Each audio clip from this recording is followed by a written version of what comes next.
빌립보스에 대해서 신약 헬라어 원전으로 강의를 시작하겠습니다.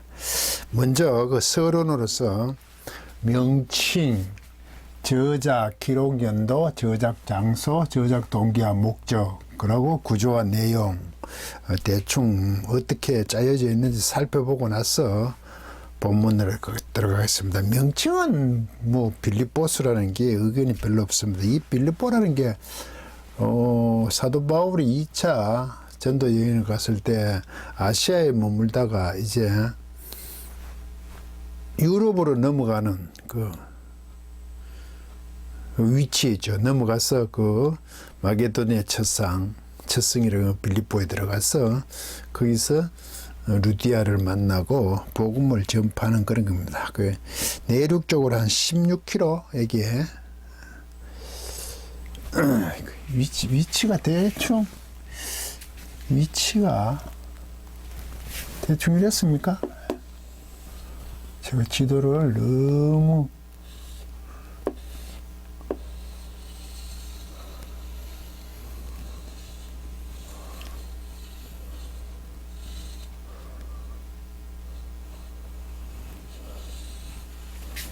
이래야 됩니까? 너무 올라갔습니까? 여기 예루살렘, 여기 예루살렘, 가나안이죠. 여기가 에베소, 여기 가이사라. 빌립보가 이쪽 어디 있죠? 2차 연도에 서도벌이 넘어가잖아. 여기 아덴이 그리스죠, 이게. 아덴. 쭉 내려오면 여기가 섬, 여기가 고린도잖아요, 고린도. 에페소. 그리고 쭉 이렇게 넘어가면 이쪽에 이탈리아죠. 여기 로마. 뭐 대충 이랬습니다. 이래 하면 지중해잖아요. 이게 좀 내려와야 되겠네, 이게. 여기 홍해를 가고. 여기니 애굽이죠, 애굽.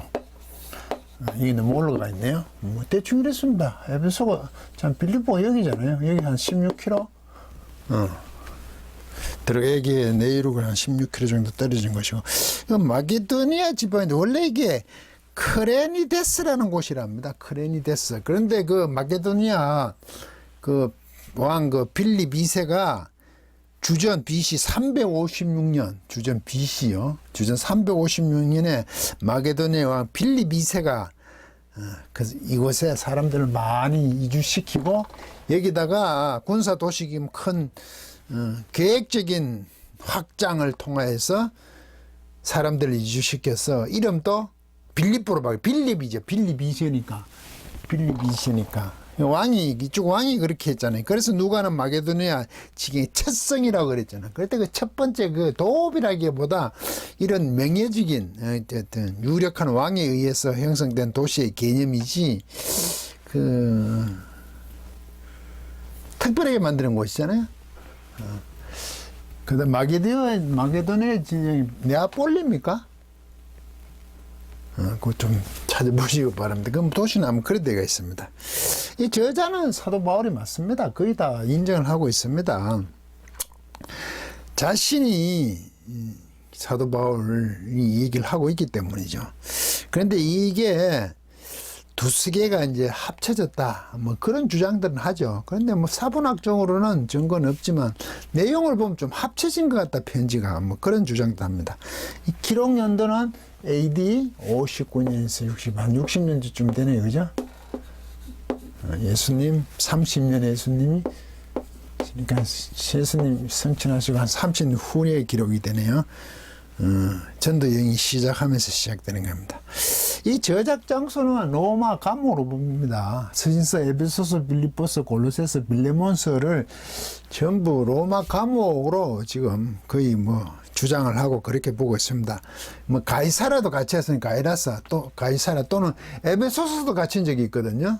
귀신을 쫓아내고 나서는 공회에 들어갔다가 그래서 그 가이사라나 에베소의 주장도 하긴 합니다. 그렇지만 로마 감옥이 정설이 아닌가 그런 생각을 합니다. 이제 이게 저작하게 된 동기는 그 에바브로디도라는 사람을 통해서 그 바울에게 보내지요. 빌립보 교회가 에바브로디도. 거기서 모든 것을 지원을 받고 또 교회 문제도 함께 전해져 왔을 겁니다. 그런데 그 책임을 수행하는 과정에서 심하게 아팠죠. 에바브로디도. 그래서 그것으로 말해서 빌립보 교회가 좀 오해가 있지 않았었나 그런 것을 암시도 하고, 이 서신서 중에서는 가장 바울의 개인적인 서신서에 해당이 된다고 주장들을 하죠. 그 내용을 살펴보죠. 구조. 첫째, 머릿말 인사 감사 기도 1절에서 1장 1절에서 한 11절. 그 다음에 로마에서 바울이 저는 위치는 12절에서 26절 사이에 보면 아무래도 감옥에 매임을 받다니까 로마 감옥이겠죠. 그 위치는 거기에 있었고, 첫 번째 권면이 뭐 거의 다 많은 내용들이죠. 그 내용이 많습니다만 대충 살펴보면 이런 내용입니다. 대적하는 자들을 두려워 말고 복음에 합당한 생활을 하십시오. 1장 27절에서 30절까지 쭉 나왔습니다. 그래서 남을 낮게 여기고 자신을 낮추고 십자가의 죽으심에 그리스도 예수의 마음을 품으라고 또 하십니다. 2장 1절에서 11절.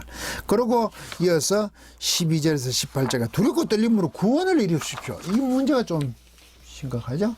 구원을 이루는 문제입니다. 구원 이후에 어떻게 되냐? 우리는 이제 그런 문제에 신학적인, 졸기신학적인 논의들이 있죠. 이건 구원을 계속 이루어가는 것을 말합니다. 구원받은데 무슨 구원을 또 이루나. 그러니까 계속 구원을 진행시키는 거죠. 의인으로, 자녀로 구원해 주시고 나서 그게 성화의 과정. 그거 전체적으로 구원인 겁니다. 구원 딱 받았다. 그걸 끝이 아니에요. 그렇게 구원받은 자의 합당한 자세로 자녀로서 쭉 이어가는 거죠. 그게 구원을 이루는 문제. 그리고 나서 이제 19절부터 3장 21절까지 두 사람을 보내려고 그러죠. 처음엔 디모데를 보내려고 그러는데, 자식 같은 디모데. 근데 사실 자신도 가고 싶지만 에바브로디도 매력적인 사람이랍니다. 그 상황이 여의치 않아서 먼저 보내는 상황. 그리고 그가 걱정하는 거, 자기가 병든 것 때문에. 그렇지만 존귀하게 영접하고 부탁을 하죠. 그리고 또 3장으로 들어가면 그 유대교에 대한 자신의 입장을 신봉을 하죠. 바울 자신도 유대교로 얘기하면 8일 만에 할례를 받았고, 베냐민 지파 히브리인중 히브리 율법으로 말하면 나는 바리새인이었다. 그리스도를 위하여 모든 것을 배설물, 쓰레기, 분뇨로 여긴고, 그래서 자신은 표대를 향해 상을 부름을 위해 달려간다. 그래서 나를 본받아라. 나의 모범자가, 자기의 모방자가 되라고 얘기하죠. 그리고 시민권은 하늘에 있으니까 예수 그리스도의 구원자 오심을 기다린다. 그때 그 시민권, 우리의 시민권 하늘에, 우리의 국가 공동체는 하늘에 있는 게 본진이다 이 말이죠. 그리고 또 이제 겉면이라고 하면 좀 개인적이죠. 주 안에서 단단히 써 있으며 유오디아, 순두계, 클레멘더 등을 도와주라고 얘기하죠. 그리고 주 안에서 있던 유명한 항상 기뻐하라고 했죠. 관념을 사람들이 알게 하고 감사로 하나님께 아뢰면서 하나님의 평강의 마음의 생각을 지켜주십시오. 지켜주신다. 이런 얘기를 했고. 그리고 우리가 늘 유명하게 쓰는 구절이 하나 나오죠. 4장 10절에서 20절. 내게 능력 주시는 자 안에서 모든 것을 할 수 있다는 그 자족의 비밀. 자족의 비밀. 이 부분도 이제 원문을 구체적으로 살펴봐야 되겠죠. 뭐 어떤 비밀이 있는가. 그런데 바울 자신은 어려움 속에서 에바브로디도 편에 빌립보 교인들이 함께 참여해 준 것에 뭐 감사, 칭찬, 자족의 비밀을 배웠다 얘기를 하죠.